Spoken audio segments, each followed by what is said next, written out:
ஒருமை பன்மை சொற்கள் பற்றி படிப்போம். வாங்க வீடியோக்குள்ள போவோம். ஒருமை ஒருமை என்பது ஒரு பொருளை மட்டும் குறிக்கும். பன்மை பன்மை என்பது ஒன்றுக்கும் மேற்பட்ட பொருட்களை குறிக்கும். வாங்க சென்டென்ஸா படிப்போம். ஒருமை விமானம் விமானம் வானில் பறந்தது. பன்மையில எப்படி சொல்லுவாங்க? விமானங்கள் விமானங்கள் வானில் பறந்தன. ஒருமையில எப்படி சொல்லுவாங்க? தீபம் தீபம் பிரகாசமாக எரிந்தது. பன்மையில எப்படி சொல்லுவாங்க? தீபங்கள் தீபங்கள் பிரகாசமாக எரிந்தன. ஒருமை கடிகாரம் கடிகாரம் நேரத்தை காட்டியது. பன்மையில எப்படி சொல்லுவாங்க?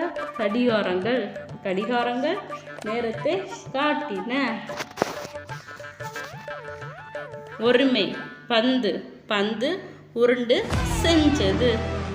பன்மையில எப்படி சொல்லுவாங்க? பந்துக்கள் பந்துக்கள் உருண்டு செஞ்சன. ஒருமை யானை யானை ஊர்வலத்தில் செஞ்சது. பன்மையில எப்படி சொல்லுவாங்க? யானைகள் யானைகள் ஊர்வலத்தில் செஞ்சன. ஒருமை சிங்கம் சிங்கம் மானை வேட்டையாடியது. பன்மையில எப்படி சொல்லுவாங்க? சிங்கங்கள் சிங்கங்கள் மானை வேட்டையாடின.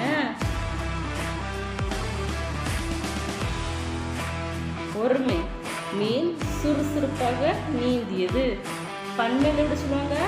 மீன்கள் மீன்கள் சுறுசுறுப்பாக நீந்தின. ஒருமை இலை இலை காற்று ஆடியது. பன்மையில எப்படி சொல்லுவாங்க? இலைகள் இலைகள் காற்றில் ஆடின. ஒருமை முயல் முயல் துள்ளி ஓடியது. பன்மையில எப்படி சொல்லுவாங்க? முயல்கள் முயல்கள் துள்ளி ஓடின. ஒருமை ஆடு ஆடு மலையில் ஏறியது. பன்மையில எப்படி சொல்லுவாங்க? ஆடுகள் ஆடுகள் மலையில் ஏறின. ஒருமை வீடு மண் சரிவால் வீடு உடைந்தது. பன்மையில எப்படி சொல்லுவாங்க? வீடுகள் மண் சரிவால் வீடுகள் உடைந்தன. ஒருமை ஈ ஈ உணவே மொய்ந்தது. பன்மையில எப்படி சொல்லுவாங்க? ஈக்கள் ஈக்கள் உணவே மொய்த்தன. ஒருமை பசு பசு புல் மேய்ந்தது. பன்மையில எப்படி சொல்லுவாங்க? பசுக்கள் பசுக்கள் புல் மேய்ந்தன. தேங்க்ஸ் ஃபார் வாட்சிங். Like share subscribe. பாய். இது கொஞ்சம் வீடியோ பார்க்கணும்னா லைக் பண்ணுங்க, ஷேர் பண்ணுங்க.